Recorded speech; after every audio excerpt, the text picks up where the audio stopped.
오늘 본문을 통하여서 하나님께서 우리에게 오셔서 구원을 베푸시는 왕이 되어지시는 것을 선포하는 이 말씀으로 우리의 소망이 다시 회복되어지기를 원합니다. 우리의 마음이 회복되어지고 우리의 영혼이 회복되어지는 것이 살게 되어지는 것처럼 하나님께서 우리에게 진정한 소망이 되어지는 그 자리에 우리가 서게 될 때 우리가 정말 주님을 기뻐하게 될 것입니다.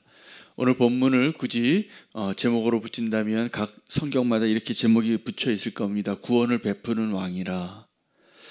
그 구원을 베푸는 왕을 선포하게 하는 겁니다. 시온의 딸들아 기뻐하라.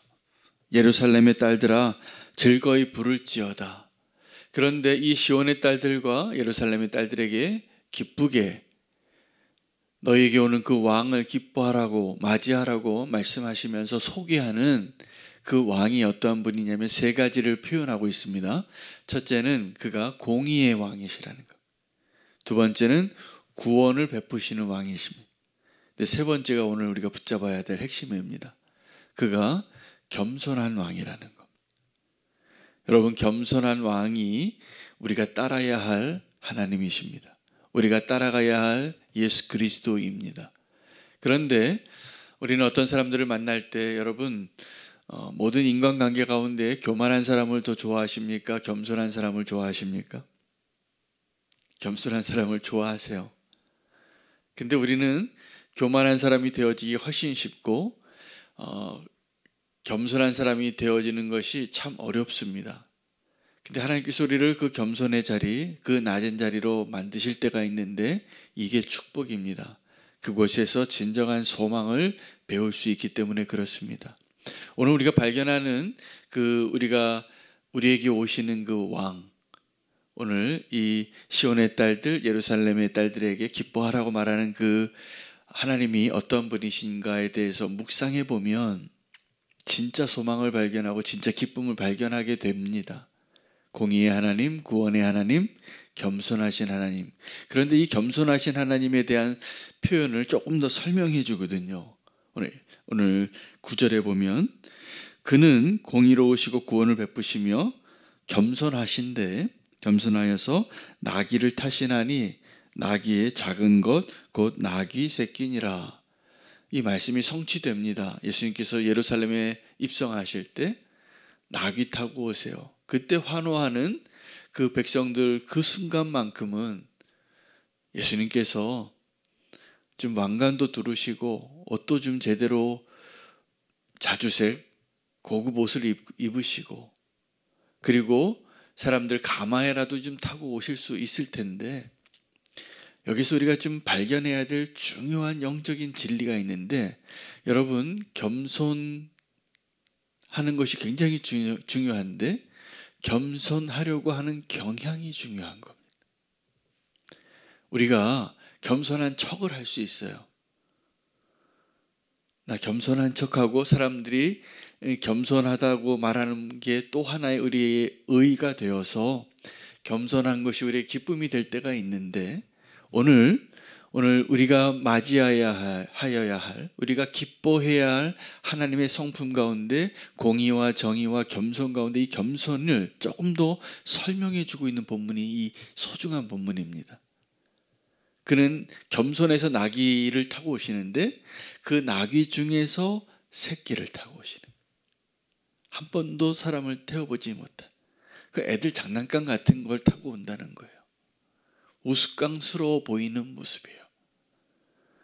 나귀를 타는 것도 좀 볼품사나운데 여러분 남성분들은 차 좋아하시잖아요. 차 사러 가면 이렇게 옵션을 자꾸 늘리다 보면 더 어떻게 되냐면 이것보다 조금 더 좋은 차 사고 싶은 마음이 있어요. 집도 그러겠죠? 옷도 그러겠죠? 우리는 좋은 거를 맞이하려고 그러면 그거보다 조금 더 좋은 것, 조금 더 화려한 것, 조금 더 기능이 많은 것, 조금 더 급이 올라간 것을 원할 때가 많아요. 근데 우리 주님은 어떠신 분이시냐면 이 겸손의 핵심이 뭐냐 하면 낮아지고자 하려는 경향이에요. 이게 우리의 하나님이십니다. 근데 왜 그러시냐 하면 우리가 지금 더 낮은 곳에 있기 때문에요. 우리가 정말 무너진 가운데 있기 때문에요. 그래서 여러분 우리가 이런 말을 하잖아요. 우리가 성공해서 하나님 만날 것 같지만 아닙니다. 우리가 만나는 하나님의 자리는 지극히 작은 자 가운데서 우리가 주님을 만날 거라고 말씀해 주셨어요. 내가 너희 곁에 있는데 너희 가운데 지극히 작은 자 가운데 한 사람 같이 내가 지금 그곳에 있노라고. 여러분 우리는 교회 작은 자 사역은 축복입니다. 정말 축복이에요. 그것을 통해서 우리가 주님의 이 겸손의 경향을 배우고 또 겸손한 자리에 계시는 주님을 만나게 하시는, 우리도 모르는 사이에 그곳에 계신 주님을 만날 것이고, 더 큰 축복은 뭐냐 하면 우리도 모르는 사이에 우리가 주님의 그 겸손의 경향을 닮아가서 낮은 곳을 향하는 사람이 되어져 가는 거예요. 이것이 진짜 능력입니다. 여러분, 힘이 있으면 교만해집니다. 힘이 있으면 더 목소리에 힘이 들어가더라고요. 태도에 나타나더라고요. 근데 이게 위험한 거예요, 하나님 앞에. 근데 우리가 겸손해지려는 경향을 가지면 주님이 높이십니다. 이게 축복입니다. 그래서 우리가 겸손한 왕을 우리가 그 겸손한 자리에서 만날 때 정말 기쁘게 될 거예요. 주님을 잘 묵상해 보시면 우리가 주님의 성품과 성향을 알게 되는 것입니다. 오늘 표현 가운데 굉장히 축복된 말씀이 많습니다. 그런데 이 12절 말씀을 좀 묵상했어요. 너희는 갇혀 있으나 소망을 품은 자들아. 여러분, 우리의 상황이 갇혀 있다면, 우리의 상황이 골리앗 앞에 서 있는 존재라면 절망스럽죠. 이길 수 없을 것 같습니다. 여러분, 원수가 무엇을 원하는지를 좀 알아야 합니다.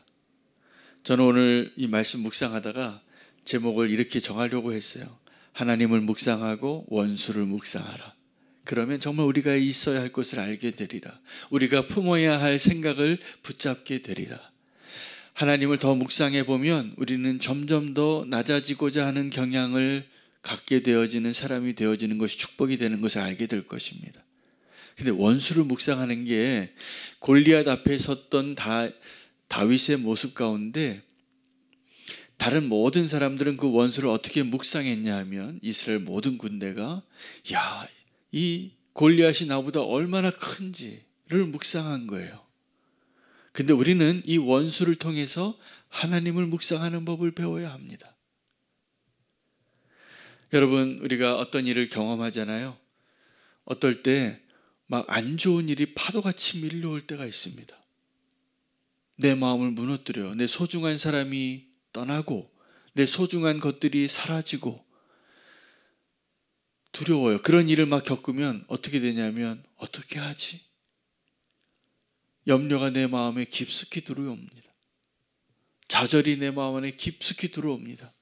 여러분, 그런 상황 가운데 있을 때, 우리가 옥에 갇힌 자와 같은 상황이 있을 때 그 상황 가운데 원수는 우리에게 메시지를 전하는 거예요. 골리앗이 그랬던 것처럼 나를 봐봐. 그리고 너를 봐봐. 너는 절대로 나를 이길 수 없어. 이게 정탐꾼들이 가나안 땅을 정탐하러 갔을 때 원수의 말에 귀 기울인 결과예요. 그런데 한 번 더 묵상해 보면 뭘 발견하게 되냐면 왜 이런 일들이 생기지? 왜 이런 어려움이 생기지? 내가 지금 죄를 지었거나 내가 연약해서 어려움이 생기면 그거 회개하면 됩니다. 그건 묵상할 게 아니에요. 빨리 회개하면 돼요. 그런데 내가 지금 주님을 위해서 더 잘 살려고 하고 믿음으로 좀 살아보려고 하고 내가 더 주님을 사랑해 보려고 하고 세상에서부터 더 멀어지려고 할 때 생기는 어려움이 있다면 이것은 해석해야 돼요. 이거는 묵상해 보면 알아요. 저는 그럴 때마다 제가 조금 이 파도를 넘어가 본 그러한 어려운 시기를 겪으면서 저 나름대로 터득한 믿음의 노하우예요. 내가 조금 한눈 팔거나 내가 하나님 앞에 좀 느슨해져서 어려움을 겪을 때는 하나님이 나를 채찍하시는 거예요.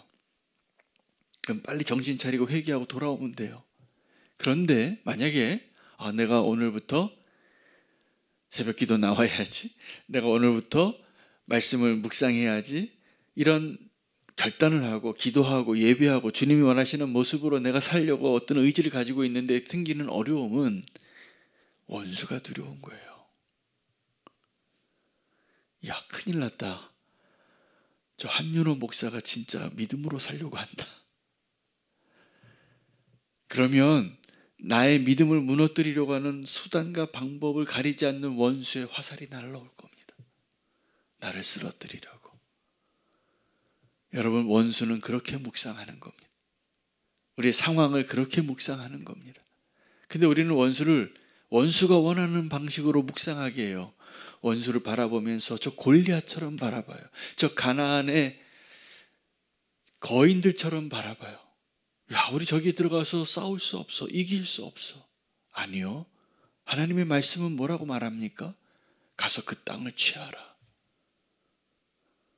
다윗은 하나님의 방법으로 원수를 묵상하는 법을 배웠던 소년이었어요. 돌멩이 5개 들고도 충분히 이길 수 있다고 믿을 수 있는. 원수가 쓰러집니다. 오늘 그 이야기 하시는 거예요. 결국 너를 형통함으로 아름답게 하리라.